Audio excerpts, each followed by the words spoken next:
Hi, welcome to the Wired and Rewired podcast, a podcast all about the hit HBO series The Wire.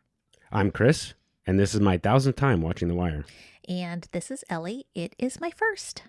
If you're new to the Force or a longtime veteran, we think you'll find something here to enjoy. All right, we are discussing Episode 8, Lessons. And before we begin, we're going to bust a recap. An unlikely source gives McNulty the tag of a car driven by Stringer Bell. Meanwhile, Greggs and Carver bust a congressional aide carrying dirty cash, but are forced to let him go. Omar earns his loose cannon moniker. The episode was written. The fact that they included the word bust really threw me off there for a second. It's like they're I'm going to fight busting through it. a lot of But stuff. I'm a professional, and I will later call out my awkwardness. But in the meantime, this was written by David Simon and directed by Gloria Muzzo. Gloria Muzzo, I looked up her IMDb. There's a weird theme, and we'll come to this a little bit later. People that worked on The Wire there's quite a few that never really did that else? much. I feel like they do other things. Okay. That's what I choose to believe in. Gloria did a couple of TV serials, things like that, but nothing especially noteworthy from her IMDb anyway, but I'm sure she's done plenty of work. So, okay. So do you want to give us the epigraph? Yeah, the epigraph is, "Come at the king, you best not miss," from Omar. Another really, really used or reused epigraph from the series. Everything that comes out of Omar's mouth is like gold. Pretty much. Pretty much. Okay, so before we begin, we have to go back to episode 7. Oh, If for our listeners out there, many of you were probably uncomfortable, I would say, as Ellie interrogated Chris quite cruelly about his Bunk's behavior in the bar. Oh, that was gentle, my friend. I know. Believe me, I know Ellie, and yes, she was being very kindly in that moment.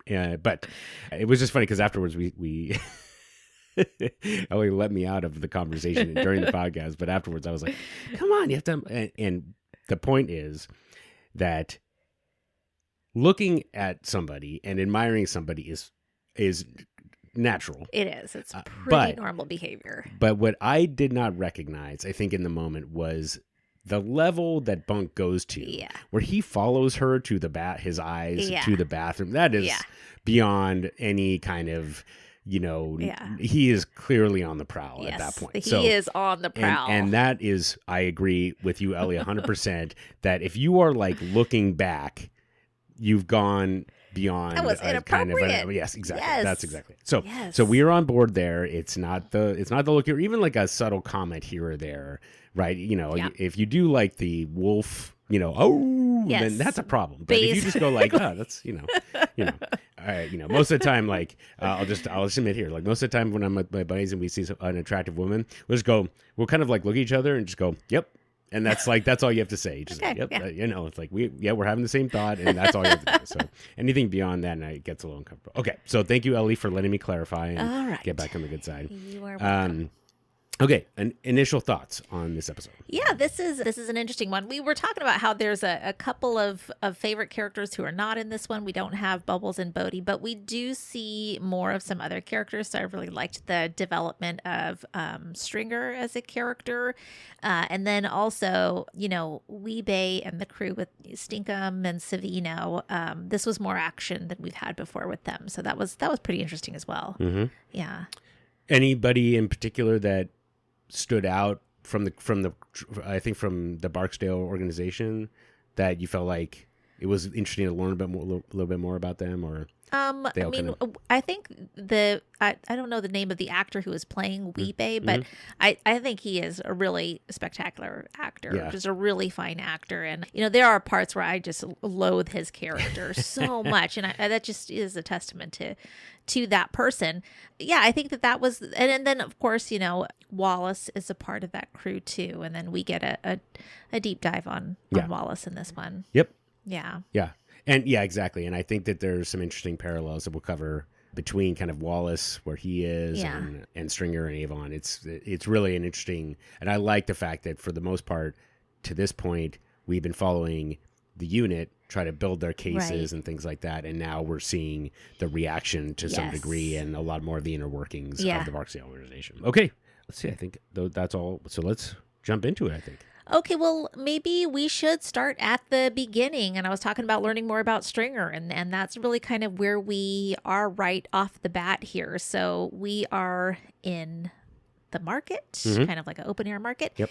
And McNulty is there with his boys, and they are, talking about baseball players or trying to remember the numbers for different Orioles players, I'm thinking. And he just happens to see that Stringer Bell is there, also buying goods at the market. And he tells the boys to play front and follow. Is that what it's called? Yeah, front and follow. And my God, the minute he does that, my heart drops to my feet, because instantly I am worried that something is going to happen to these boys in this entire, and they know exactly what to do. They go right into it. They say what their roles are going to be. Clearly they have done it many times before with their dad, just to show you what kind of dad he is.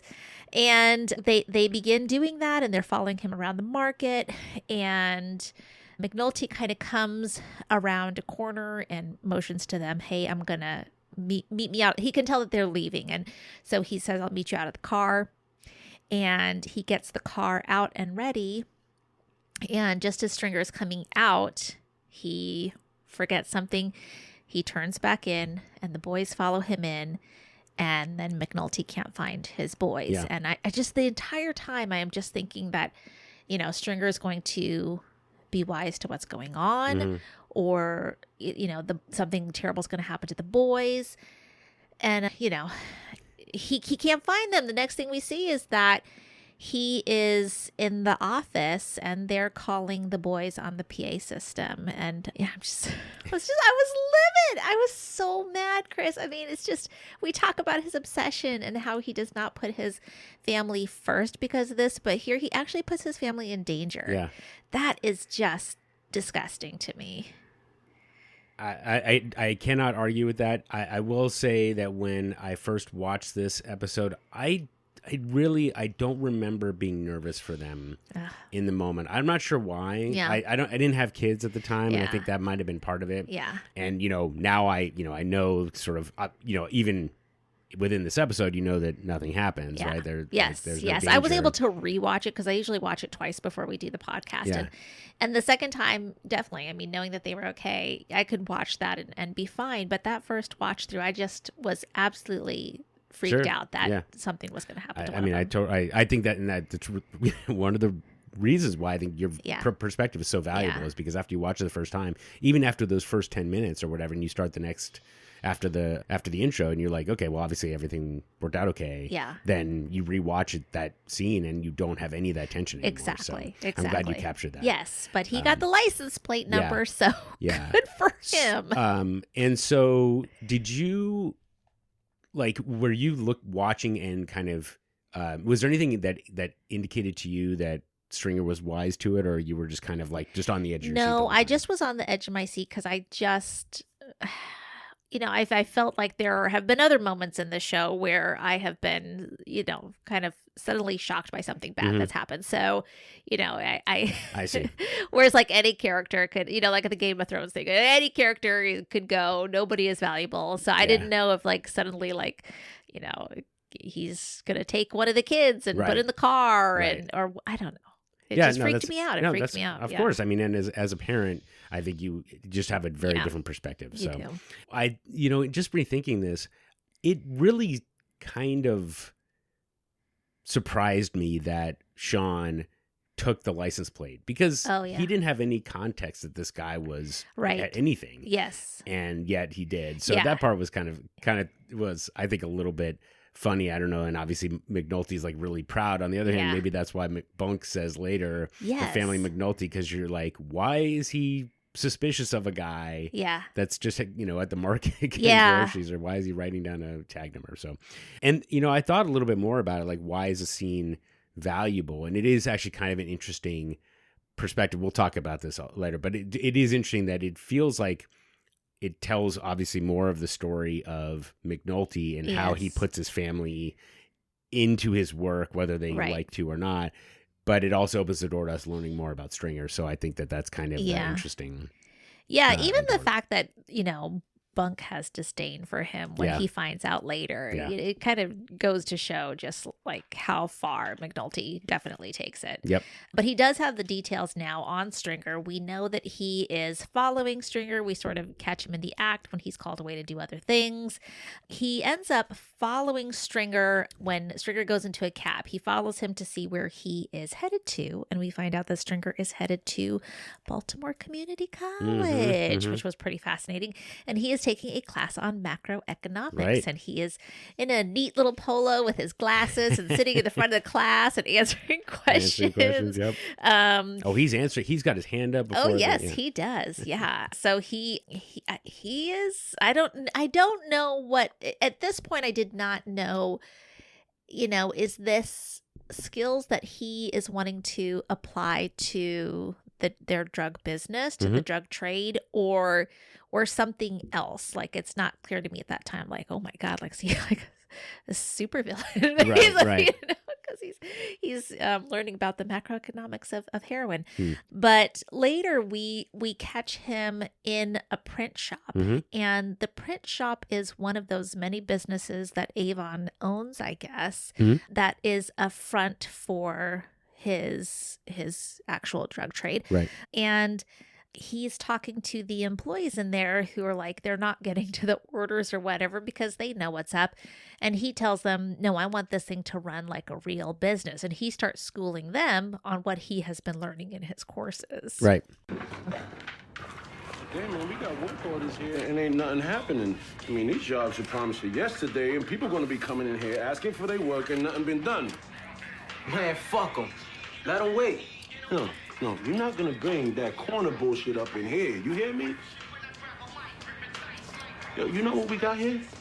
We got an elastic product. You know what that means? That means when people can go elsewhere and get their printing and copying done, they're gonna do it. You acting like we got an inelastic product and we don't.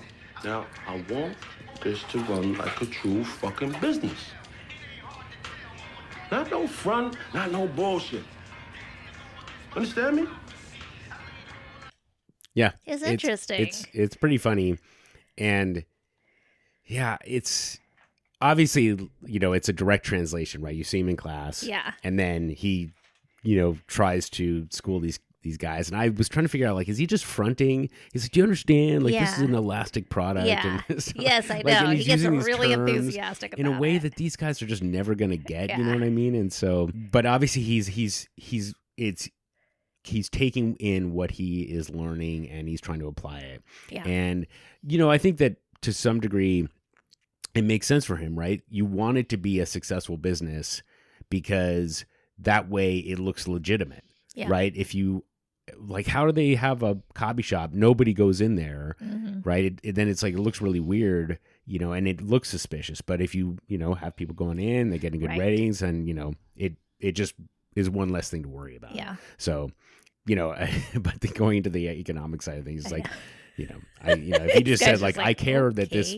I want this to be a real business. You treat customers with respect. Exactly. But of course, make the copies. Right. But of course, he's, and he's hiring guys that I assume are part of the Barksdale organization. Yeah. And, we've talked about, what was episode 3? I think episode 2, episode 3, where it's like, this shit is forever. Yeah. It doesn't matter if the product sucks or anything like that. So it does feel like, now you're laying, he knew that already, it seems like, and now he's kind of understanding. And then, of course, he immediately applies it to copy shops and stuff like that. Have you ever been in a business that you suspected was actually a front for drugs?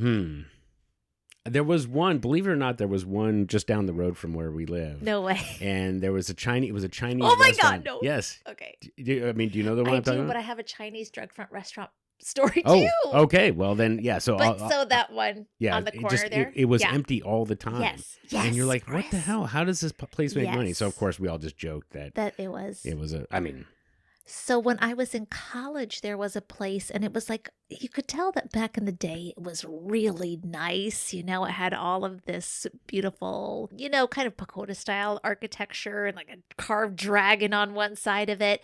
And everybody always joked that it was a drug front, and I never saw any cars in the parking lot. And I remember one time I was just like cramming really late and I needed to get some dinner. And I was just like, I'm sure this is just a Chinese restaurant, right? Yeah. So I go in there and there's nobody else in there. It's just me. There is one person who's like a waiter and one person who's a cook in the whole entire joint. And I ordered something. It was terrible. It didn't even pass for Chinese food. It was like cooked bits of, blobs of beef on rice. And I was just like, okay, it's legit. This is what's happening here. Yeah. Anyways. I mean, that's the funny thing is that we only ate there the one time and it was bad. It was bad. The Chinese food was bad. So I don't know what to make about that, but okay. I feel like it's, I don't think it's racist to say. No, I don't think that we're saying that. There are some wonderful, really great Chinese restaurants out there. But if you have no business, if you're suspicious, if you have no customers going in and your food is terrible, yes. And you know what, if you're running a coffee shop and your service is terrible and you're not, people are not getting their orders, then you might be a drug front. Right. I mean, that doesn't feel like that. I don't care. I don't care what color your skin is. Like, exactly. See, Stringer understands this. Yes. Yeah. So one more thing on Stringer too, just later, and we'll talk about this when we kind of follow the other story thread, but when Avon decides to put a bigger price on Omar's head, and he kind of asks Stringer what he thinks about it, and Stringer really tries to de-escalate the situation, and that makes me feel like that was kind of self-protecting, actually, more than anything. Like, he wants the situation to be de-escalated because he doesn't want to get caught up into something bigger, because maybe he is envisioning something for himself at some point after. So I don't know, that was just kind of how that came across to me. So what you think, Holmes? I'm thinking this is the worst part of the game, man. Best we do is break out even, right? What? I'm saying this shit got personal. Ain't nothing else to it. So you talking about letting it slide for a time, maybe? I'm saying we put the word out that you ready to talk a truce. When this nigga come out from underneath his rock, we hit that nigga. But right now, this shit got out of hand, yo. That's okay. That's interesting. And let's see. Yeah, let's stick with that scene. Yeah. So, we've obviously jumped around, and we talked about this before. Like the number of threads that are kind of going around, like it's almost impossible to do it chronologically in a way. But so. I think that the interesting part about that, I never thought about it in terms of self-preservation for Stringer, but when he talks about all the guys leave and Avon asks him what Stringer thinks, so there are kind of one important thing that stood out to me is Avon says, "So what you think, Holmes?" And Stringer gives him his response, and Avon is like, "That's not what he wanted to hear." Exactly. That really, like, if you just want to hear. Yep. If you want a yes man, you've come to the wrong. They shouldn't have asked the question to begin with, which I just thought was kind of interesting. And I think and what's interesting about that scene, just kind of taking that the whole way, is that Stringer then feels like, I don't know if he felt like he failed in telling Avon what he obviously failed in telling him what he wanted to hear, even though he told him what he needed to hear. And so that's kind of the first thing. And so we'll see how that dynamic kind of plays itself out. Okay. But the bigger thing is, I think Stringer is looking at it from a macro sense, right? We are fighting, like, what is the cost of chasing this one guy? Yeah. So we lost face, lost brand value or whatever by having their package stolen. Mm-hmm. But now it looks worse. Right now we're putting out more money. We're making a bigger deal about this thing. He says it got personal, right? Like, and what is the opposite of that? Is like it's not personal. Exactly. It's business. Exactly. So yeah, and and I think that to bring it a little bit maybe back to the chessboard, right? Stringer is thinking at least a couple of moves ahead. Okay, we call a truce, then we wait.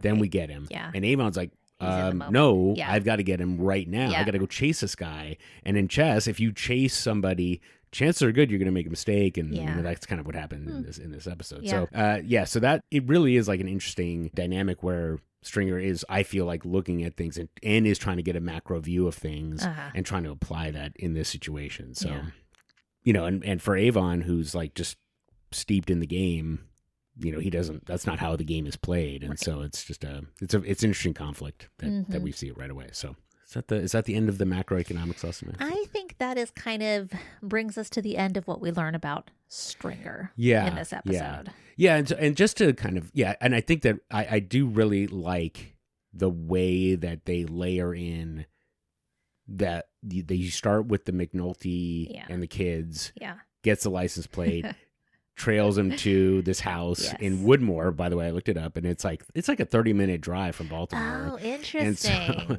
And so then McNulty goes all the way out there, and then he follows him to macroeconomics, and that kind of brings, and now you see this other layer. And so that was the whole point of the first scene, was on top of like Jimmy McNulty is a shitty dad. You also get this window. Whereas if we just like followed him out, Stringer, without any context out to Baltimore Community College, you'd be like, well, this is a little bit, would have felt kind of out of place. Right. And so anyway, so I it's done well, that we get to learn more about McNulty too, as a result of that. Did you take economics in? I did not. Did you? No. Okay. No. Guess I can't speak to that. It just feels like the most boring. And it's actually kind of like amazing, I mean, not really, but it does feel like very interesting to me that Stringer has taken it upon himself to kind of learn about macroeconomics. I wonder where he got that from. But it is interesting. Yeah. Okay, well, let's move into a new storyline, or another storyline, I should say, because the second scene, actually, they're down in the dungeon. We have Freeman, Greggs, and Pryzbylewski, and we've got the whole issue of we've lost two of the payphones in the low rises, and they've told them go walk to a different payphone. And so these guys are now aware that they are not going to be using those payphones in the low rises, and they know too that the Barksdale crew is really cautious, and they're going to change things up as soon as they get suspicious. So this is a very good lesson for them to learn at this point. And so they figure that the guys in the low rises will go to the tower phones, which they also have taps on, correct? Yep, yeah. Yes. Yeah. So they need to figure out, which ones they're going to go to. And so this is when I think Pryzbylewski comes out first and is talking to Herc and Carver. And he's saying, hey, you got to go out to these phones, and we got to figure out which ones they're using, and we need to get some photos of that. And they're like, who the fuck are you? Right. You can tell us what to do? No, they don't want anything to do with that. And the minute that Kima comes out and tells them, this like silence is just implicit that they will do what she says. Right. Yeah, and of course the part is like it just reinforces what we knew about Carver and Herc, right? Yeah, they are just, they want to move up. They want more importance. They want higher rank, but they don't want to do anything that actually gets them to that place organically. Yeah. And right. So they don't see, yes, we should go look and see what these guys are using. Oh, but you told, I'm not going to do it because you, right? Like, if they had come up with the idea themselves or whatever, you can imagine that they would have been taking all this credit. I don't know what, but yeah. I have to say, a guy looking at a porno mag. Oh God, yeah, that's right. That's what he's doing in the moment. So I recognize that it's a little bit of a caricature. Yeah. But I cannot imagine in my life wanting to look at that with somebody else right there. Like, I never got that either. It's so about weird. men. It's so weird. I don't understand it. It seems like a very personal thing to me, but I mean, it's purpose driven. Yeah, is what I'm saying. And if you're just looking at it in the office, you're not doing anything. You're just. It's very strange. It is very strange. It's gross. We could take a little detour here with Herc and Carver. Sure. We know that they are both. I guess they're going for sergeant, and so there's some tests that they have to take and pass in order to attain that rank. Carver is studying for it. Herc is like, whatever. Yeah. He'll just take it and do it if he has to. And they even kind of study a little bit together, and one of the questions is about sexual harassment and what you do, who that should be reported to. And he turns it into some kind of a sexual joke. Yep. And then they're in the test and, his pencil point breaks and it's turned into a sexual joke. I mean, it's really layered, really layered in there. That's, I think that it's, Herc is kind of is making a mockery of the whole thing. Yeah. But I also feel like he probably just figures it, when he says it's common sense, when Carver asks him the question, he's probably like, I'm just going to like pick the one that sounds right. And then, but it doesn't really matter. Yes. And so, yeah, it's he's rough. probably drawing penises all over his test. I mean, let's be honest. That is probably what's happening here. I'm putting a prediction down for Ellie's for next time. Yeah, we see the test. But yeah, we do see Carver a little bit later. But yeah, that is kind of an interesting arc, right? Yeah. Like, you have Kima, you have Prez, you have Sidnor, still good, still good, like right? him. He's still good. Like they're all doing the job. Yes. And Herc and Carver are trying to get up the ladder by taking a test. Which is kind of... Yeah. When it comes down to it, they're doing the stuff, right? It's fine, but okay. So let's move on because they go up to the rooftop, and it's interesting how they break up the teams because Sidner and Herc are up on the rooftop, and Kima and Carver are getting ready to follow. Oh, I guess I should back up and talk about what they heard when they tapped that tower phone, right? So what they found out is that there is there's a communication that there's going to be 20 of some kind of product they believe that is going to be coming out of the tower, and Little Man, who is the enforcer at the tower, is going to hand it to Day. And so that is what they are looking for. So they're on the rooftop and Herc is just bored out of his freaking mind. It's taking way too long. Cinder is just really annoyed with him. And then they finally do get the shot that they need, and they see that Little Man, who's definitely not little, is holding a black garbage bag, and he passes it to... It's Day-Day. It's Davian from the whatever that party was that Daniels and his wife were at. The guy that was like saying he would love to bust into that crib and steal a whole bunch of stuff. So that was interesting. And anyway, so they communicate with Greggs and Carver, and they follow him, and they pull him over. And I mean, even I have to say, what they pull him over on is so freaking flimsy. Yeah. It's crazy to me that they are pulling him over because they're like, you took something in a black garbage bag in an area known to have a lot of drugs. And then when we came up on you, we saw you move something under your seat. So. Yeah, that's a good question. What do you think? Do you think that holds up when we do the hold up question to now? So I think the hard part is I think they had probable cause to believe that it was drugs. Yeah. And they saw the garbage bag. Yeah. So I feel like I think they had probable cause to stop him. And I think that because they could see the garbage bag, they had probable cause to get it. Okay. I'm not a police officer though, so and so like I think just kind of built on what they heard, but it sounds like you feel like it was a little bit. It felt kind of. I mean, I was feeling like that was flimsy for them to pull him over in the first place. Okay. They then call McNulty. They're all in narcotics, and they've brought in Day-Day, and they decide that. Daniels comes in, they decide they're going to keep the money and give him a receipt, calling it a civil forfeiture. And if he wants it back, he has to say where it came from. And, he's either going to just give it up or he's going to have to say that it's drug money, right? But then we have, what's the name of the guy? They call him the Angel of Death. Yeah, Major Reed. And he's from IID. Is that like... Internal Affairs, right? Like internal investigations or something like that.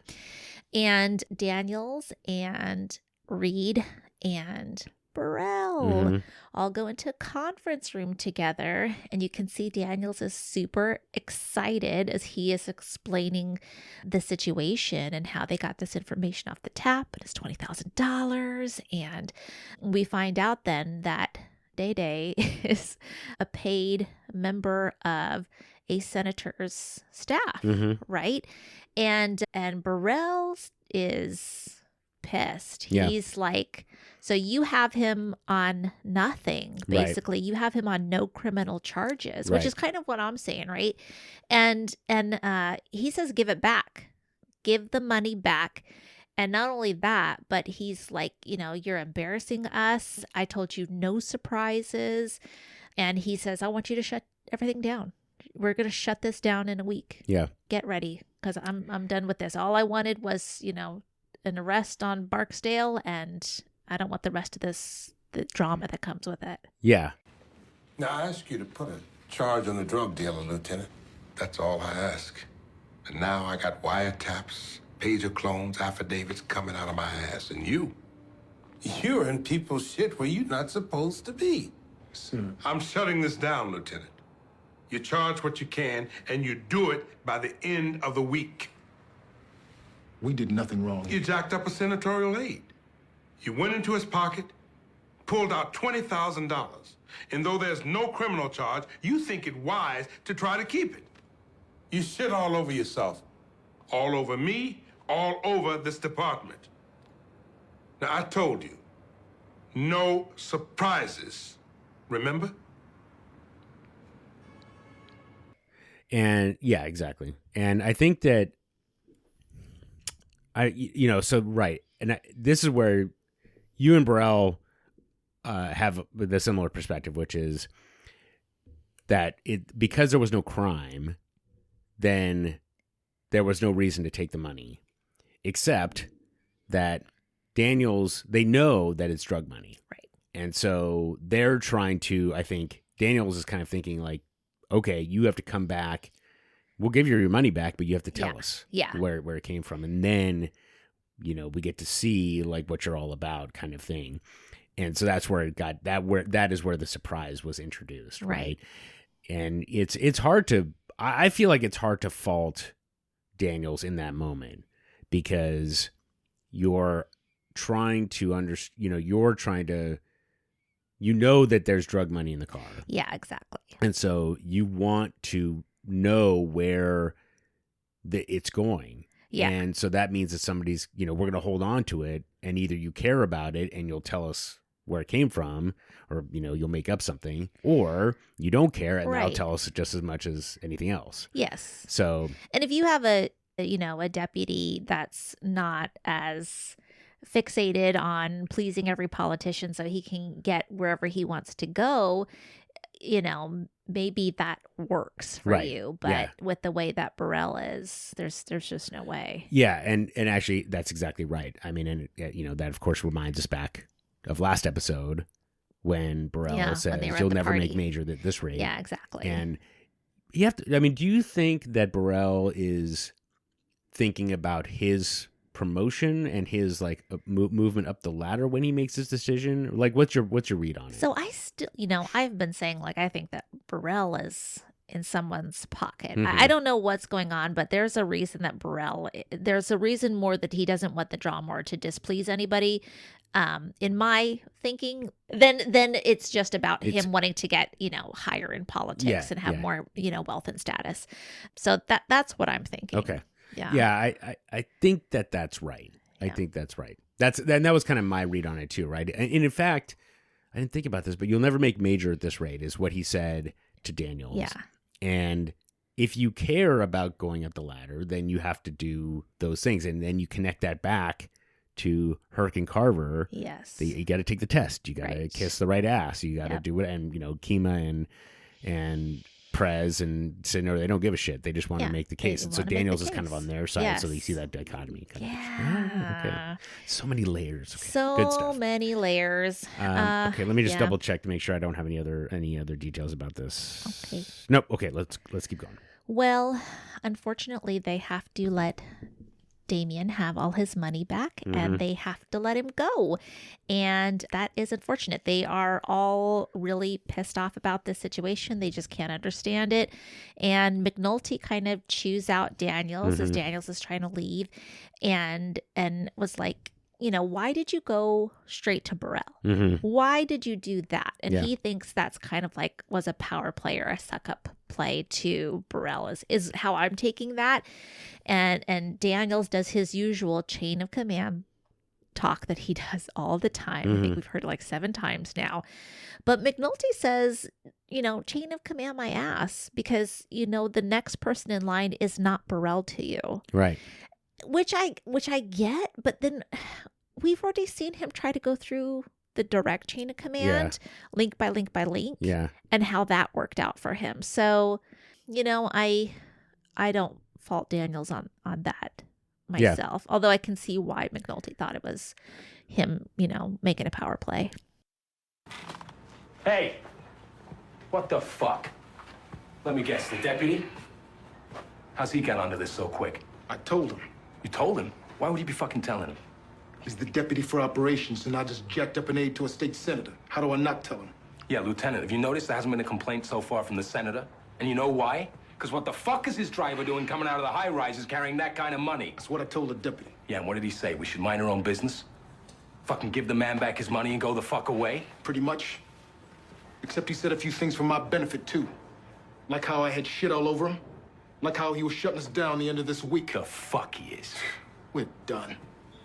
I go past Friday and I'm buried. He told me that. He's gonna bury you for what? You're doing your fucking job. You think the job is gonna save me? You think it's gonna save you? Chain of command, detective. That's all I got from the deputy today. Chain of command? Well, did you tell your major about the senator's driver? Did you tell the colonel? No? Then where's your fucking chain of command? What's the shift lieutenant doing going up the back stairs to the deputy ops? What are you saying? Nothing. Goddamn right. Yeah, that's right. I think that's right. Right. And so for McNulty, and we have to remember that McNulty has information. Yeah. Right. That, from Agent Fitzhugh about Daniels being dirty. Yes. So exactly. he's trying to kind of smoke out, hey, let's be real about this. So, yes. Yeah. Yes. And on that note, later that night, we see Daniels at home and he's in his nice robe by the fireplace with his brandy or whatever.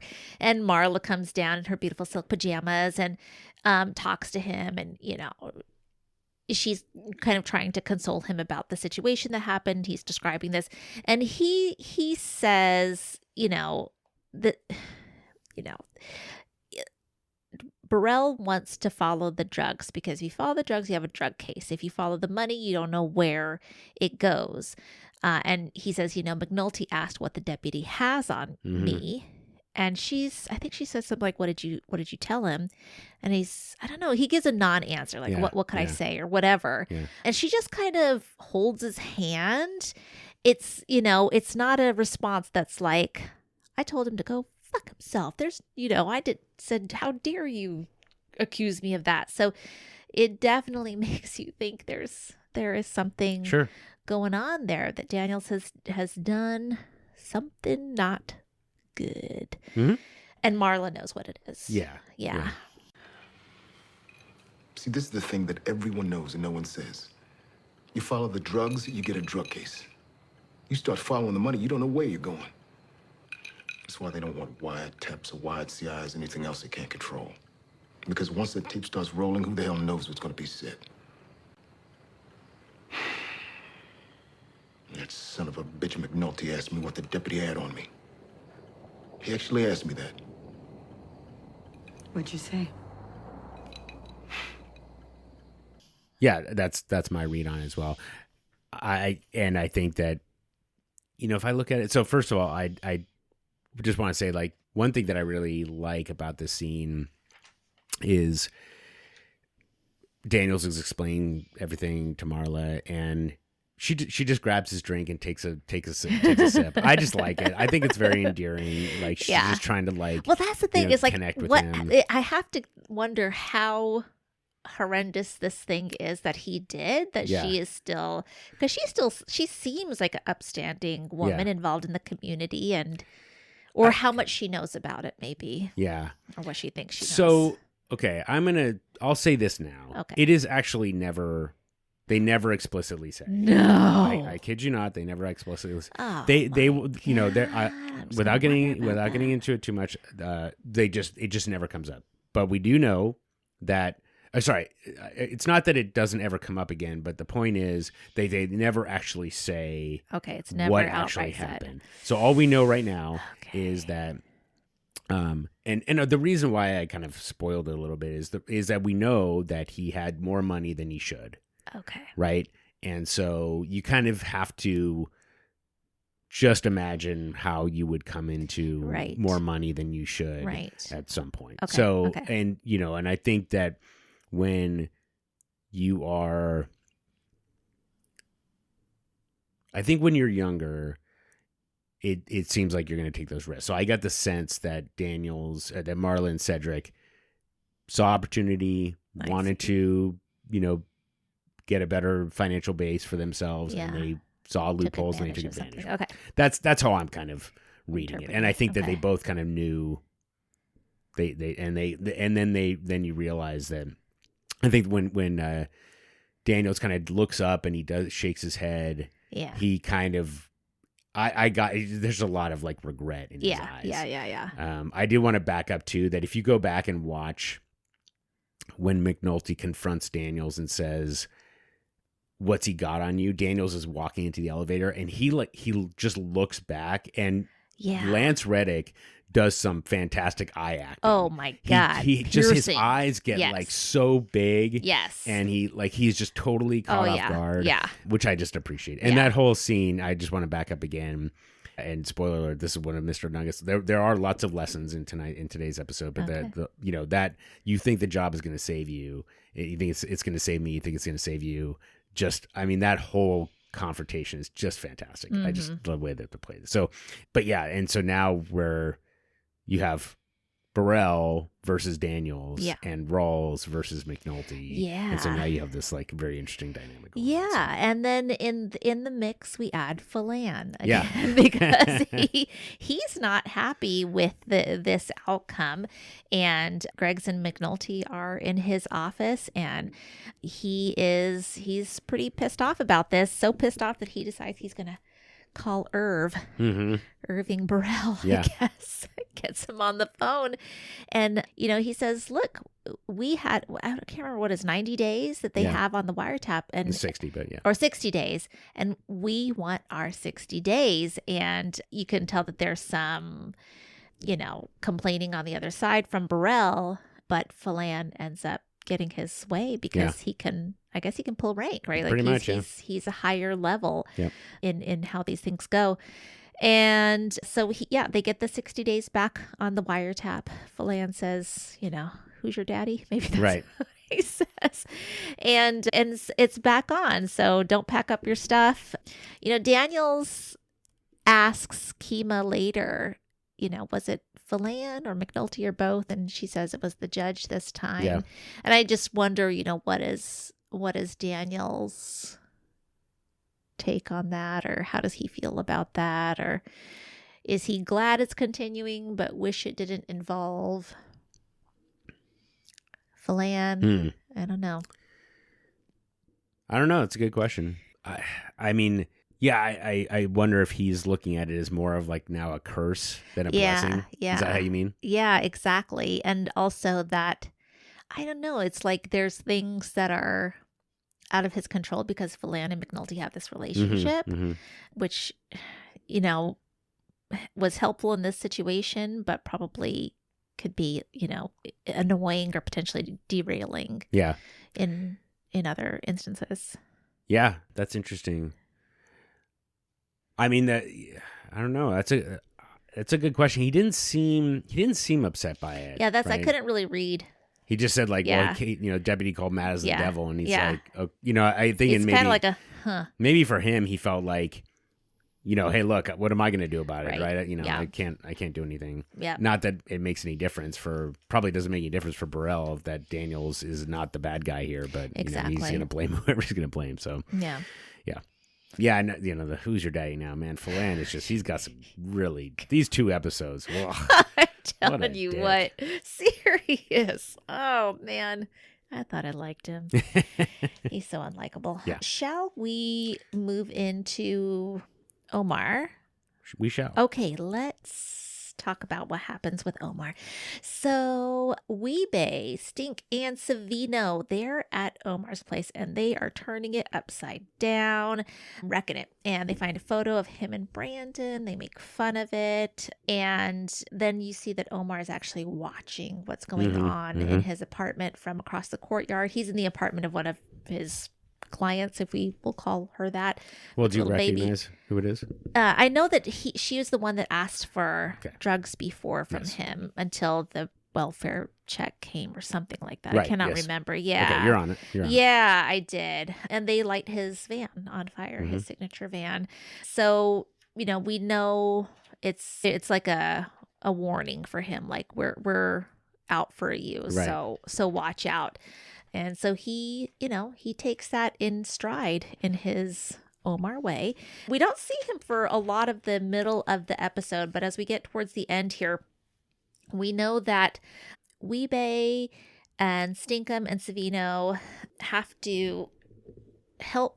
I guess they've been tasked with helping to get rid of Scar, who has this particular territory that Stinkum is now going to take over. Right. Mm-hmm. Yeah, so Stinkum's been kind of gifted this territory from Avon for being a good boy. Right. And so yeah, they got to get Scar out of there first. So they're going to go roll up on Scar and they have their plan. They're wishing they had Bird with them because Bird would just love to just fuck shit up in this situation. And they learned their Mr. Nuggets life lesson for this one because they say you got to get rid of the gun. Right. Yeah. Exactly. Get rid of the gun. Yep. They have a plan for the gun. They have a plan for the car.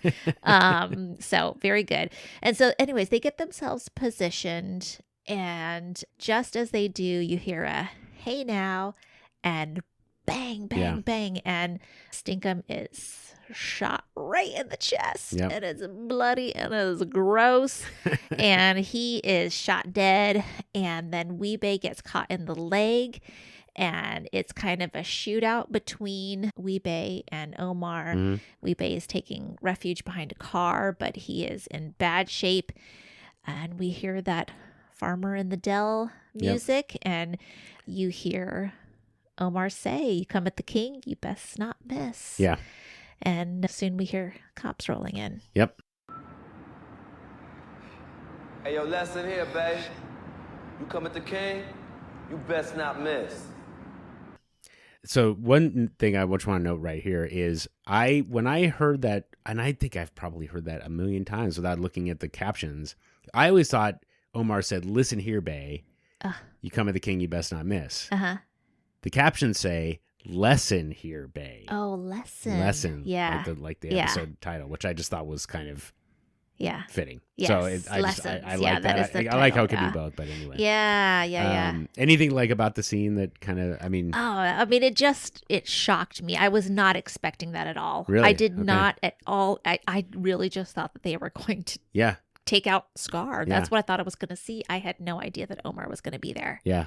I guess I should have known. I mean, there was no way he was going to let them just mess up his apartment and burn his car without some kind of retaliation. But I did not expect it to come at this moment. So it really got me. I mean, the whole hey now, bang, bang, bang. I was just like, oh my God. Yeah.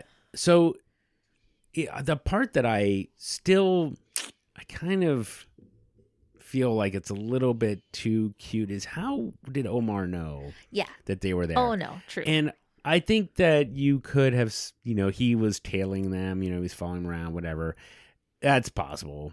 I don't, it strikes me as feasible, but it still feels like he had to, it's a little too a little convenient. bit too much. But I mean, look, that's a small thing. So, Yep. But I do think that it's interesting to connect is that, it's a lot easier for Omar to operate in the shadows, I think, because he's just one guy. Right. And so, if he's following people and they aren't really paying attention, or they're looking for the police, or they're always like got their eye out for the police, they're not following him.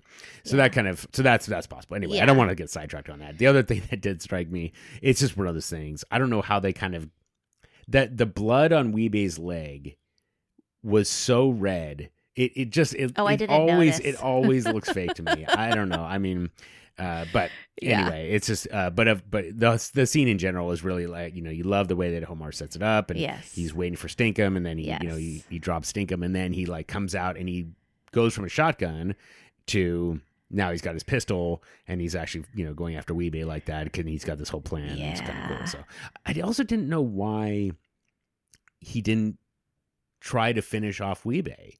That struck me I know. As I didn't know if it was like he wants him to go back with a message. Maybe. Yeah. Oh, that's a good point. I don't know. Yeah. I thought about that too. It was like, I mean, he's down now. Just go over there. Right. Yeah. That's interesting. Oh, you know what? That's a good point, actually. I like that. I like that. Okay. Because we know he does. Yeah. Well, so next, Freeman and Greggs, they're listening in on a tapped call about what happened, and they hear that it is Omar that did it. Mm-hmm. And they are upset because now they don't have anything on Stinkum anymore. Right. Stinkum was one that they had dirt on because of what happened. Was it the last episode or the previous? Yeah, it was the last episode. Mm-hmm. So, Greggs and McNulty go and they put the little card on the dashboard of his burnout van, the way they normally do when they want to contact him. And so Omar comes in and he denies it all. Right. But he kind of also says, like, if I did do it, I did it in a way that keeps you guys, keeps your noses clean, and no mistakes, no bystanders, no taxpayers, is what he says. And they're like, you've got to hang back. Right. You really, you cannot come in and, claim justice for yourself in this way.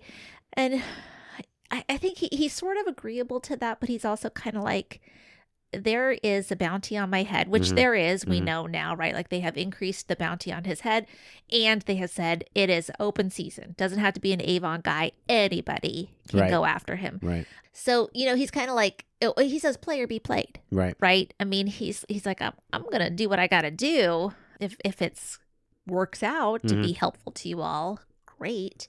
That's kind of my take on what he says in that exchange. Yeah. I agree, and I think that it is something where you can't just opt out. Yep. For him. So, and I think for him, he's probably looking at it as once the ball got rolling, he can't wait for the police to intervene, and if he sees an opportunity, he's got to take it. Yes. So, and he did. So. Yeah.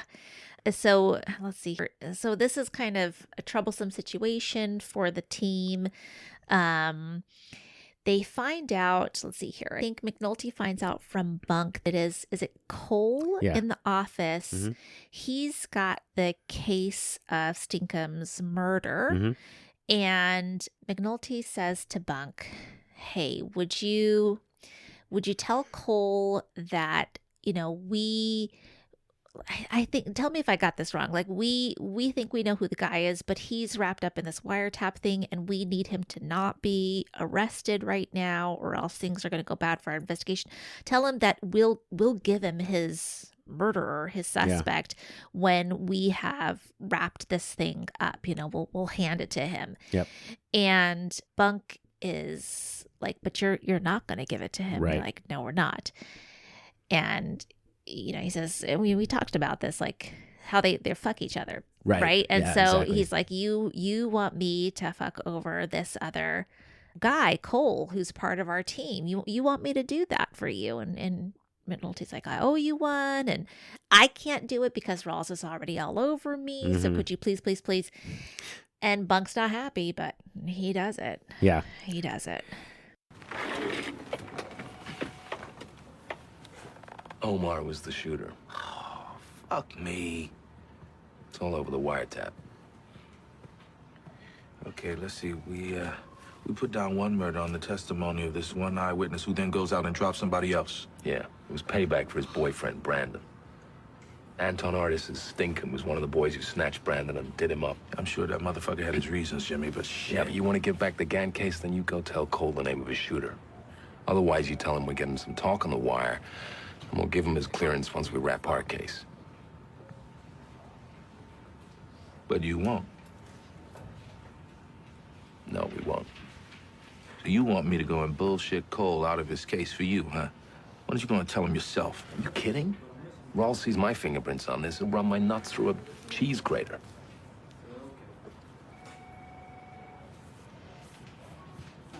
Fuck you, Jimmy. Yeah.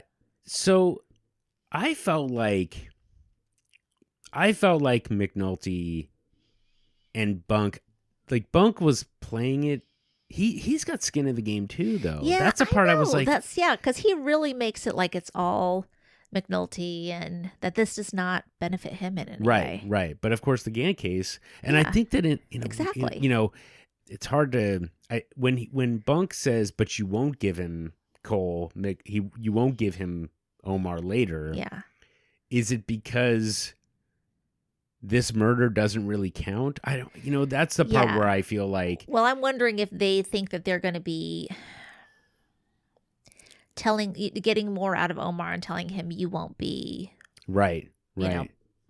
Prosecuted, or you'll have some kind of immunity or something like that. It's an interesting question. I guess that must be how it is. But but again, like Bunk has to give up the Gann case. I mean, McNulty says it. You want to give up the Gann case? Yeah. Go tell Bunk who his shooter is, or go tell Cole who his shooter is. Right. And Bunk doesn't want to do that because he wants the Gann case to go. He wants Bird to be arrested or to go to jail. And so, or be convicted, I should say. So in any case, it's an interesting. I didn't like it didn't quite strike me as Bunk is like being honorable. It's like, well, Bunk, you're really kind of still looking out for yourself. But in any case, But McNulty isn't owning the decision the way that he should be. Right. He's asking Bunk to do his dirty work for him, and so there's no really getting. Yeah, so. and then Bunk has leverage on McNulty, Right. which comes into play a little later on because they go out for drinks. Mm-hmm. They're having a nice time at the bar. Yep. And then once again, our friend Bunk is making eyes at a lovely lady down the bar. She was making eyes at him first. She was making eyes at him for sure, but he's a married man and he is making eyes back. I have to say this officially, that don't mean shit. It doesn't matter what kind of eyes a woman is making at you. You own your decisions. You own your decisions. So. Huh? Yes, you do. Right, yes. Bunk? Don't give McNulty shit. Anyway, and so keep going. going. The thing, too, is like, the way that he, like, even looks at her, takes his drink, sort of licks his lips and smiles. He looks so cute. Right. He really does. He really does. Yeah, and he's an attractive man. But, God, it just, and he is philanderer. He's a philanderer, Chris. Now he is definitely a philanderer. Now, okay, let's get into it. Okay. Do you believe that this is his first time philandering? No, he has done this many a time before. This man has done this before, and McNulty has gotten him out of it. Because when he asked to, he's like, call Nadine and tell her that I'm, I'm on the streets tonight. That is not the first time he has done that, and it is not the first time McNulty's covered for him. Interesting. Or picked him up from some lady's house like he did that later that night. Okay. Yes. So I have a counterpoint. Okay. And I've thought quite a lot about this, as a matter of fact. So Bring all starts, though, when Bunk says, Jimmy, call Nadine and tell her I caught one when I'm out on the street. McNulty gives him this look. He gives him like this disappointed look. Yeah. And that's why Bunk says, I lied for you, didn't I? Yes. Right? And so to me, that felt like McNulty's like, wait, we'll do some shady shit, but not this? You want me to do this for you? That's the look. That's what I read into that look. Now I take that look as like, I know Nadine. I like Nadine. I know what you're like when you're not doing this sort of thing, and I know it's not good for you. That's how I took it. Now that's interesting. Okay. Now that's an interesting dynamic because just to rewind to the last episode, when Bunk is making eyes at the woman. Yeah. And I'm going to pause here. Like, Nadine was out of town for a week. Yeah. And you're already like wandering I eyes. know. What the heck? I think that is a good sign. Yeah, like, geez, dude, a week? Come on, man. A week without your wife? In any case, but then I felt like McNulty was looking out for him. It's like, where's Nadine? He's like trying to bring him back to hey, you're a married guy. But anyway, okay. So now you throw me off because I had that. That was like my big. You can think that still, but it's not right. But you can think it. So the other part of it is that when McNulty kind of starts the conversation, he's like, cases like these, you get put into a strange place. And that's where I felt like that threw Bunk into this place of like, he felt, I don't know what I'm trying to, like, he was like this in this unethical place already, like going yes, into that I evening. agree with that. And so, but I like your idea. I think so with the leverage, right? Like that is where, that's where Bunk was. And he's like, okay, I haven't had a chance to do this. Yes. And you were going to be my guardian angel before, but now you owe me. Yeah. And now I'm going to take advantage of this opportunity. So that's where I kind of looked at it. That's how I think you're right about the mindset thing though. Like the starting out, I mean, like I already did something that is, lousy. Yeah. So I'm just going to be lousy. Right. And I think so. But it's probably not his first time. So you're I don't think it's his first time, but I think he is in kind of like this, like how you kind of get in this self-defeating cycle sometimes. Like, well, fuck it. I'm just going to just destroy myself. Okay. And so McNulty gets called later that night by the woman. He goes over there and, she says he's set off the smoke alarm twice and he's in the bathroom and he goes in there and he's in one of her robes, got like a floral print on it. And he is passed out on the toilet with a cigar in his mouth. And, McNulty wakes him up. He's like, where's your clothes? And the clothes are in the bathtub and they've been burned. He's been trying to burn evidence, trace evidence. He thinks he can just, they got pussy all over him. So I can't believe I said that word on this podcast. You might have to bleep that. It feels naughty. Come on, man. No. What do you burn your clothes for, man? Yeah, hair, fibers, pussy on it. What, trace evidence? You smell pussy? I don't smell no pussy no more. Get out. Shit, I think y'all could just take my ass home. Trace lab ain't gonna have shit on the bunk. That shit, no fucking case, file detective. Where are your fucking shoes, man? Ma'am, you seen his shoes? Give me that pussy and now you're gonna take my shoes? Yeah. All right, yeah. Okay. Right. Okay. Anyways, but he I'll have to remember that. Okay. Just put a little note there, like Ellie does not want to say the P word. Say the P word. Okay. I'm not gonna say the P word. I'm not gonna say the Would C it be word on this if podcast. you had said vagina all over? So he's got vagina all over his clothes, and and he can't find his shoes either. He's got vagina all over his shoes. Sorry. Okay. All right, let's get it together, Peterson. Okay. Right. Anyways, keeping it clean for the kids. I was gonna say, McNulty opens the door and goes, "What the fuck?" Anyhow, to get back to my point. Yes, I'm sorry. He takes him and he brings him to his home, sets him up in the bunk beds, the IKEA bunk beds. Yeah. He hits his head, but he says to McNulty, he says something like, "You're not." I don't remember what he said. He says something like, "You're not good for people." Mm-hmm. Oh yeah, you're no good for people, man. And hey, Jimmy.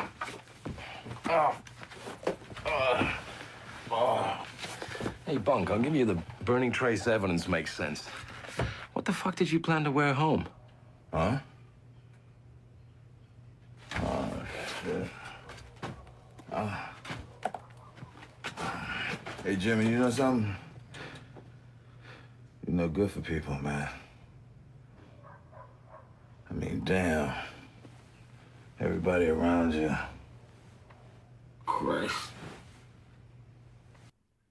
I don't know. It's just like, first of all, that gets you believing that he is in this sort of lousy mindset, like this kind of fuck it mindset. But then he's putting it on McNulty for having him be there in the first place, which is, I don't know. It's partially right, but it's crappy too. Yeah, I mean, I think it's a little bit of a similar, what's the word, analogy to the crabs pulling each other down, right? Like both is going to pull Bunk back into, but that was my last, I'm just going to say here, Bunk burning his clothes and being like paranoid about trace evidence. That's my last like piece of evidence that this was his first time. That he was so afraid. Yeah, he's like, oh my God, she's gonna find out. And so could be. It could be. But yeah, I think you're right though that like Bunk not kind of blaming Jimmy for his decisions and putting him in this bad place. I think that's where he looked at it. Probably is like, you put me in this mindset. You like weakened my defenses. Yes, exactly. And because I had to compromise myself and things like that. And so you compromise yourself a little bit, and then you compromise yourself all the way. So, but just before we move off the scene, Bunk has there are two separate cigars, right? He's starting off. He's got a cigar in his mouth in the bathroom. And then when he gets to Jimmy's house, it is definitely a different cigar. It's longer. I was like, how many cigars do you smoke, buddy? He like picks it up and puts it on the nightstand. Right. So we talked about this last week. Mumbling Bunk is the best Bunk, and he's so good. And give me that pussy, you're going to take my shoes. See, I don't have any compunction about using that word, but here's couple other funny notes about this. So he is acting drunk. Yeah. But he has presumably had sex. Like, I know. I wondered about that more too. Sober, right? Yes, like, I wondered about that as well. Maybe he's just tired. I don't know. Yeah, but, could be. Anyway. Or maybe they had some more to drink after. Sure, that could have been possible. I mean, and then he's wearing the bathrobe. Yeah. When he gets to McNulty's house. Which I was like, why are you still wearing the bathrobe? Like, she let you have your bathrobe? Oh, man, dude, come on. Anyway, and I think for McNulty, it's kind of interesting because, Bunk says this to him, and he turns off the light and walks out the door. And I don't know if anybody's ever really said that, like somebody that he really trusts. I know. The look on his face as he turns off the light it's kind of... I don't know. Yeah, it's hard to read, but it almost is just like, Yeah, I gotta tell you though, as we're talking through this, it puts me in a little bit more of a weird place with this episode because I now feel pretty bad for Bunk at this guy. He made his decisions. Yeah, he is responsible for the decisions he made, and yet at the same time, I think you can still feel bad that.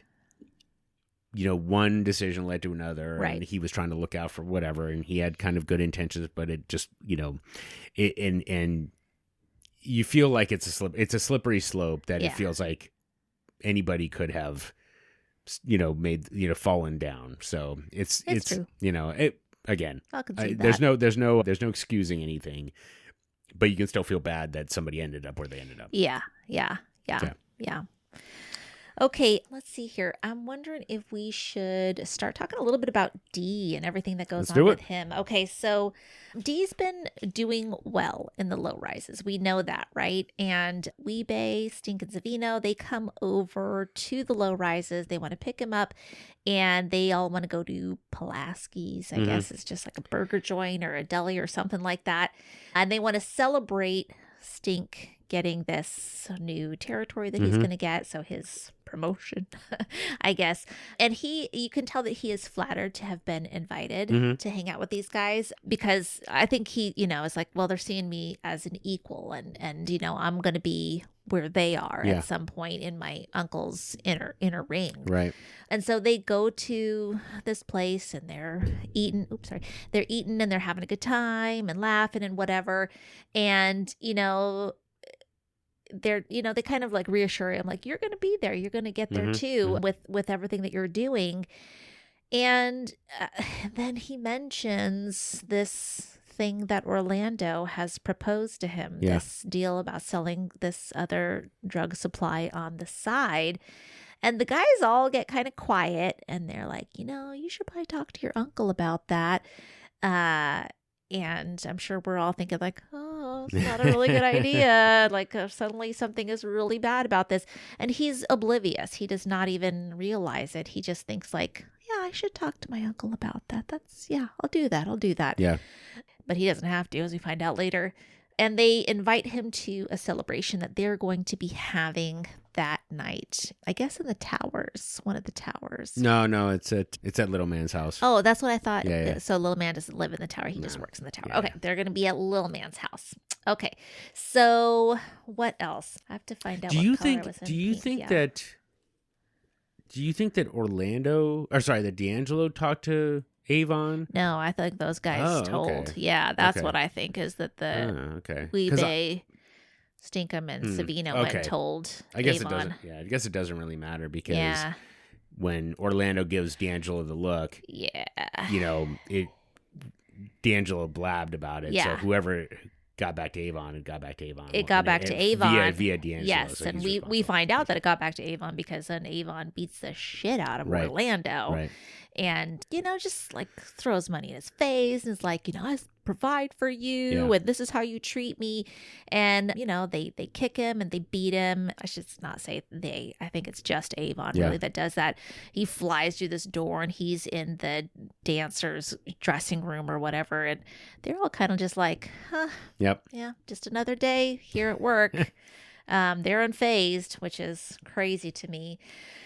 We make it then to the party at Little Man's, and there's lots of drugs, lots of alcohol, lots of very sexy dancing going on. Mm-hmm. And Dee points out that they are breaking the rules. And I don't know if it's that they're breaking the rules of like using their own supply or where they're using it, but they are breaking rules around the use of the drugs. I think it's just, I got the sense that Avon doesn't want his people using, period. Oh, okay. I thought it was that's like how I if read you're it. going to use it, you have to do it somewhere else. But it's probably that you have to do it somewhere else because you don't want to get caught because Avon doesn't want you using it at all. Exactly. I see. Yeah. Okay. That makes sense. And that's where you talk about Orlando's at that party. It gives him the stink eye for sure. Yep. Oh, yeah. And it's just kind of, it's just like, it's gross. You see that Weebay is dancing with this girl. She's totally messed up. Yep. She says she's going to throw up, and he basically pushes her into a bedroom, and he, is about to close the door, and we know she's going to be sexually assaulted because she is completely unconscious at this point. Yep. So terrible. And I guess Dee gets sent out for more alcohol because he really isn't quite their equal, is he? Yeah. He's been invited to this party, but he needs to still do some lackey work. And when he comes back, the whole party is over. The guys are like, we're done. And Dee sees that girl on the bed, that woman on the bed. Mm-hmm. Yes, Keisha. And she's... you can't really tell just looking, is she passed out or is she dead? But that doesn't seem to be like any breathing or anything going on. We know Dee is extremely concerned. Yep. And he, talks to Weebay, and Weebay is just kind of like, meh, whatever. So that's sad. Yeah. That is really messed up. Like nobody goes over there and checks on her, anything. So really scary stuff. And next thing we hear about Keisha is that she's been missing. Chardine's over at Dee's house, and she's saying, I know that you saw Keisha at that party. What was she like or whatever? And he's like, oh, she was really messed up. I told you that already. Well, I can't get a hold of her. She hasn't even come to pick up her paycheck. Mm-hmm. And she is really concerned, and Dee kind of brushes it off, but very quickly turns it into, I got to get out of this business. I'm thinking this is not for me. The only thing that's good about it is the money. And, you can see it's because it's like almost panicked how he's talking because of what happened to Keisha, right? That he doesn't want to talk about it. And she says the same, like, I want to do something different too. I'm not going to be pretty forever. And I don't know. They kind of go on about that. Then they start getting all sexy with each other. Ew. And licking the finger and the noisy kissing is just it's just, I don't know. That's where music soundtrack would have been helpful. Dude, my ears do not like that sound very much. Anyways, misophonia, that's what it's called. Yeah. And then the phone is ringing and we hear the answering machine and he hears, they got Stinkum. Yeah. They got Stinkum, and it kind of just drops right there. Right. Yeah. Yeah. You covered a lot of ground, and I mean, I think for D'Angelo, like, it is interesting, right? I mean, there are a couple of components, right? Like, just go all the way back.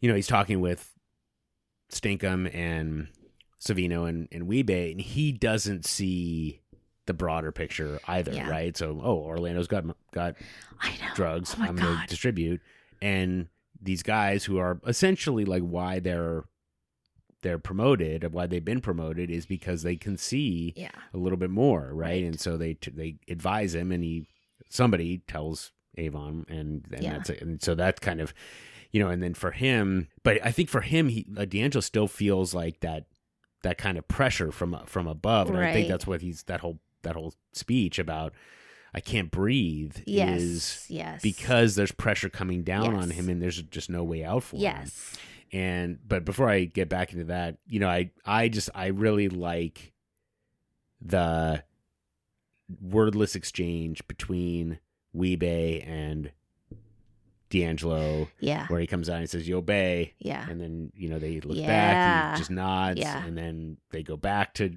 Wee-Bey, and he's just clearly like annoyed that, oh God, I got to deal with this dead body. It's just awful. It just is awful. And then then you get into this other thing, and for him,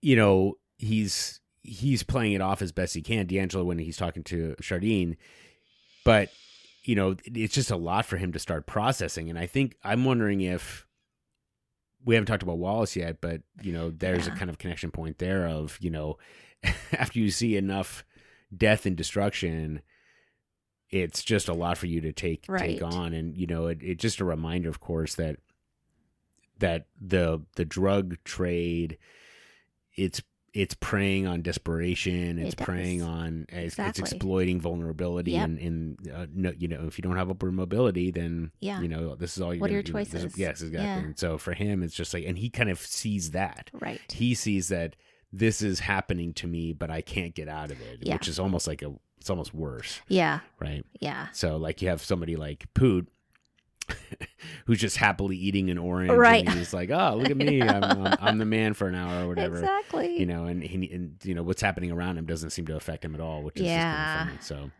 yeah. So, and I love the way that, I love the way that Lawrence Gilliard plays it. Like the way he's breathing, you can it's just like the stress is like really palpable. But like the way he drinks, it's like I can still hear him like slurping, and then he's eating this food. I'm like, God, I like those it's just, it's so. Music, please. Right. But on the other hand, I wonder if that's like intentional, right? They want you, like they want the viewer to be super uncomfortable in that moment. You know what I mean? I think you're right. It's something a little bit more raw about it that way. But still, the kissing part, I think, it's a little bit. It's a bit like. It just feels dirty. Yeah. I don't think I should be watching that. Yeah. We didn't mention this too, but we should. Chardine ends up being the one that Freeman and Greg's pick to try to turn. Yeah. Right. Like and we now know that she has a friend she cares about a lot. Yep. Who has gone missing, and last we know, that friend was with Barksdale's crew at that party. So that makes me excited for the next episode. Okay. For sure. All right. I'm putting that down as a little prediction for you. Okay. Yeah. And I think that, you mentioned Wallace. That's sort of the only little storyline that we haven't touched on. There's not much of it, but dang, poor Wallace. He's just struggling. Yeah. He's struggling. And when we see him, he is, his braids are coming undone and he's laying in bed, and one of the little kids that lives there with him comes and asks for help with a math problem, and he doesn't even want to help him. He's just like, it's a different Wallace than we saw before, not the Wallace that was handing out chips and juice boxes to everybody. He's just like, no, I don't want to. And Wallace, man, you can't just lay up in here. 7, right? D been asking about shit. So what? I've been telling him you sick, but you know he ain't gonna let me carry that too much longer. Now look, I'll be down later, sometime. Nah, man, Tester's gonna be out. Look, man, fuck the testers, all right? Fuck the testers, fuck D, fuck all of that shit. Just let me hold $10 and I give it back to you by Friday. How? D ain't gonna pay you for not working. Look, you gonna let me hold 10 or not? You know, then he finally reads the problem to the kid and he can't figure it out. He's just guessing. Yeah, Here are what your kids would do. You're like, you clearly already been thinking about this. He just is putting guesses out there. And then when he changes the problem to be about vials of heroin, the kid can do the problem. Yep. And, you know, he's like, well, how come you can do it this one, but you can't do the one in the book? And he says, you know, if you don't get that right, then you're gonna get got. Yep. Yeah. Yeah, and it's a really obviously telling, like, you know, lesson for him, and you know, for the viewer. Yeah. To see that, you know, well, math is math. How do you not? How can you apply? You know, and but the reality is, no. That's if you aren't really taught that, right? Then you don't understand it now. And I'm gonna make a huge leap here, but I look at it a little. I think there's a parallel between Wallace and Stringer. Okay. In that Wallace can, well, it's math. You know, you see this over here, like applied over here, and Cyril is kind of Avon in this situation where Avon doesn't see. He's got this tunnel vision. You know, and he's saying, well, I've got to go get Omar. You know, and it's like, well, don't you see, like, cost is cost and whatever, right? But no, he doesn't see it, and there's like a bit of an immaturity to Avon's approach, and Stringer's trying to school him, and he doesn't care or whatever it is, and so, and same thing with Wallace is that, you know, how do you? I don't understand, like, you get math, but you can't do the book problem. It's like, well, the book problem doesn't have anything to do with drugs. Or exactly. Whatever, so. Yeah. And I want to also comment about Poot here, because I feel like there hasn't been a ton. Like, Poot's been kind of an enjoyable character, I think, but there's nothing been really redeeming. But he is, like, really reaching out. He is really trying to help his buddy. He is. He turns to D. He's just like, hey, you know, he won't even get up out of bed. I need you to talk to him. And Wallace, man, he bugging. Where you be at? Nowhere. He just lays around all day, you know? Beg my ass off for sandwich money. You worried about him? I mean, shit ain't right, D. You might could talk with him, son. What the fuck, man? If he don't want to be down here, that's on him. I mean, ain't like nobody holding no gun to his head or nothing. Yeah, but he ain't about nothing else. He up in his room and shit all the damn day. All right, tell Wallace to come see me, all right? All right. Yeah. Yeah, and so, you know, so him getting promoted to be the man for an hour, hey, good for you, buddy. Yeah. You kind of earned it. So. But throwing the orange peels on the ground. Come on, it's compostable. Okay. I was trying to figure out if there was some symbolism to him. But I mean, you're a teacher. Like, you know, I'm sure you've seen this all the time, where you kind of, you have to teach people, like, that this is kind of, it's just an abstract. Yeah, we say that with math all the time too. Like, it's got to be applicable, right? Like, it really? does feel incredibly abstract until it's something that is, you know, pertains to your life, and, you know, it is somehow makes itself seem useful to you personally. Otherwise, why do I care how many people are getting off of the bus and getting on the bus? Right, that's a fair point. You know, the bus doesn't even come to this part of town. Like, why do I care? Yeah, and I think that we find that with, you know, school education, and especially with mathematics. Yeah. Okay, that's interesting. I had one other comment about Stringer and Barksdale, and just, like, not being able to. But I'm sure we've covered it already. But and that pretty much covers the episode, I guess. I think it does. Okay. I think it does. Okay, I wanted to, if you don't mind, I'm gonna come back to a couple of details. Okay. So, I wrote this down. Stinkum and Weebay were trying to do a hostile takeover of Scar's territory, which it's an economic thing. I thought that was pretty funny. Let's do it. Let's do a hostile takeover. Okay. Sorry, that was terrible. So I'm quitting after this. But no. But we have to say goodbye to Stinkum, and just a small eulogy for Brandon Price, who's the actor who plays Stinkum. I thought he did a terrific job. From what I got, it sounds like he's doing theater stuff. Oh, really? But again, he has 5 movie credits to his name, and most of the movies are like mid-tier, like 5-star out of 10 kind of thing. So it's so strange. Yeah, it's just like, it's just such a there's not a lot of. Yeah. I mean, they're all such standout performers in this particular series that you would think that they'd go on to do amazing things. Right. Yeah. Right. So, exactly. Like they're all their performances are just indelible in my mind. So, and you asked about the actor who plays Weebay, Hassan Johnson is his name. So, just for further reference. Yeah. Okay.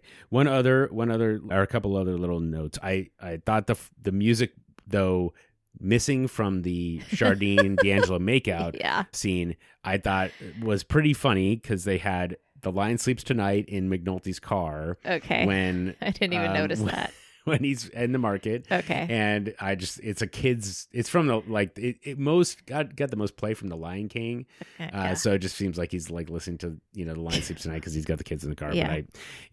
But and then, the other one there was one other one I wanted to mention about the music, but before I get to that, just while I fill the space, when McNulty comes and talks to Bunk and he tells him about Omar being the shooter, Bunk is reading a book called hang on, I got it right here, In a Strange City by Laura Lippman. Laura Lippman, married to David Simon, the creator of The Wire. So and apparently it's a serial. It's a series, and it's Tess Moynihan is the detective in it. So it's just kind of interesting. So and apparently keep your eye out because apparently they drop a lot of those little meta references. Yeah. There was one other song. Well, there was a Chuck D song playing on called No, which I thought was kind of interesting. Oh no, this is it when they pick up D'Angelo in the pit, and then when Orlando gets his talking to, the song playing is called Upper Class by the Poets of Rhythm, which I just thought was really like a nice symbolic thing. And I think those are the little details that I've got. Huh. So just a little couple of things. The music is really starting to play all the way down to the details. It's just so interesting. Yeah. The choices. Yep. Yeah. Yeah. And I mean, at this point, it's interesting this episode when we look back on it about how it's getting now just the threads are just weaving together so much. Oh my gosh. We talked about it ahead of time. Like, how do you, is there a storyline here that we can follow? Not really. We can separate this out. Yeah. So that part is kind of interesting, but in any case, okay. So let's cover our last little bits of detail. Okay. So Mr. Nugget's life lessons. Let's hear them. Oh, do you have any that you want to share to start? No, I don't have any. Okay. Well, the most important, do I start with the most important one? Or the least? Okay, I'm gonna go low to high. Okay, I like that. Can't be wrong. They fuck you up.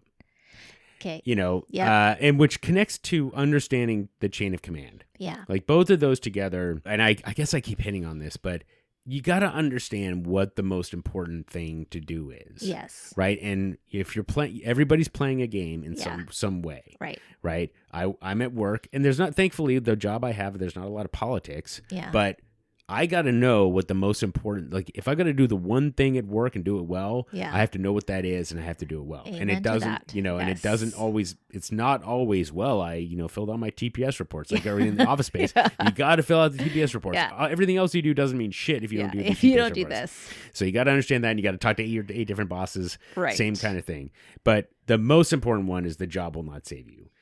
Daniel's saying that to McNulty, and just explaining that the job will not save you. Mm-hmm. It's I guess it's the same thing, but it's just you have to understand that doing a good job by itself is not gonna. The game doesn't care. Weirdly, the game doesn't care about how good a job you do if you don't play by the rules or you don't play the game the right way. So, so that part, that's like the biggest, I think, that stood out to me, and that's I mean, there's no bigger lesson out of that. So, I'm not I don't know that I'm always good at it, but I like that though, because the job is everything to him, Yeah. you know, and it is an important lesson, especially in an episode like this where you see him, you know, risk his own children Right. for the job. Right. That's you're doing this for something that's not going to save you. Yeah. Yeah. Yeah, exactly right. 100%. Like, yeah, it leads to this whole other thing, and yet you still did wrong, Yeah. right? It just doesn't. It's not going to make up for the fact that you put your kids' lives in danger in some way. So that's a. I didn't even think about that. But that's right. Perspective. Yeah. Okay, you know what? I thought Tisha. Oh, now I have to go look her up. But I thought that Tisha, the actress that played Tisha, I thought did a really good job. I liked her in her role, but I have to look up her as the killer cameo. I'm trying to think if there was anybody else that. Well, the stood little out. boy for me that talks to Wallace Oh, gets my yeah. killer No, cameo. you're right. He's so Why? He's That so is- good. He's just so straight faced and earnest throughout that whole exchange. Yeah. Yeah. Yep. No, you're 100% right. That is the correct answer. Good job. Good job. All right, let me see if in the last couple of minutes if I can find it. But in the meantime, all right, not a lot of callbacks. So let's talk about how did the episode hold up for you? Yeah, I mean, I think overall holds up really well. Just that, you know, that one thing that I was talking about with when they pull over Day Day, I don't know, harkens back a little bit to things like stop and frisk, Yeah. to things with even detention of undocumented citizens or asylum seekers, just, you know, manufacturing some kind of cause.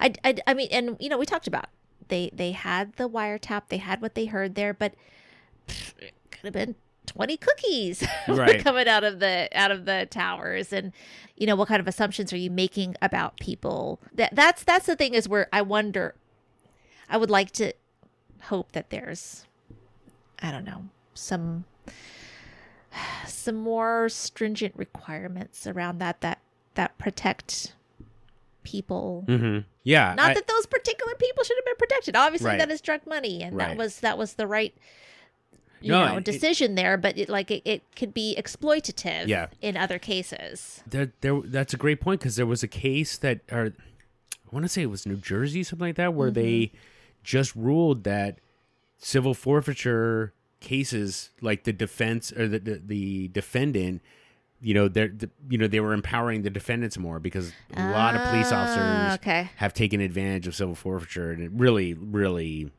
exploitative way. Oh, really interesting. sucked. Okay. Yeah. Civil there you forfeiture go. should have been. Now, they may have, the police officers here might have had the best intentions to some Right. degree, but yeah, keeping it a civil forfeiture, and actually just to connect back to that for a moment, I wondered if Burrell thought that Daniels took the money because he wanted to keep it. Burrell thought that Daniels wanted to keep it because Burrell, we know from Fitzhugh that they gave him this information. So that's an interesting. Maybe that was a layer in there that they didn't really get into it. But Right. I don't think that it was. I don't think it was because of that. I think it's because Burrell is like, I don't want to fuck up a state center. And then that's the other part that I think holds up really well, is that politicians, man. Oh my they God, got for sure. power. Yes. And Yes. we haven't heard Clay Davis' side of the story, but even without that, Burrell is feeling pressure. Why is somebody with Damien's rap sheet working for us in a senator's office too? That's excellent question. Yeah. Excellent Yeah. question. And I think that's kind of stuff still does happen. I think there's just still a lot of shady characters in politics. Yeah. No, I think you're right. So yeah. I think a lot of the layers still exist today, and unfortunately it's really kind of sucks. Okay. All right. Well, you talked about Chardine and her friend. That is a prediction. Yes. What yes, else? yes, What yes. else you got? What else do I have? So let's see here. I mean, D'Angelo's pretty freaked out right now. Yeah. He is. I wonder if he is going to try to make, I don't know, maybe some kind of a backup plan to get himself out. Mm-hmm. So, yeah, I'm wondering about that. We finished up to Omar. That's the last scene, is Omar is watching the guys come out of Orlando's. Yes. So that makes me think that he is, planning another hit on the Barksdale crew. I don't know how, but he basically said, "Don't count me out." So yeah. Okay. I think that's what I got. By the way, that's a great point. I'll share it here. Actually, couple points. The first one is, how did he know where Orlando's was? Yeah. Because he was in the dungeon and Orlando's was on the corkboard. Some Redditor pointed this out, and I was like, "Oh my god, what a detail!" Because there's it's in the last episode. He looks back at the corkboard, but they don't show it. But Orlando's is up there. Oh my gosh! So it's such a good detail, and then of course that's how he's there. Yeah. And then of course he's just standing outside, and he's standing out there all night, and that's when I was like, "Oh, you know what? He was probably scoping out Scar's territory for whatever." And he's just like standing there just waiting, and then Stinkum walks up right in front of him.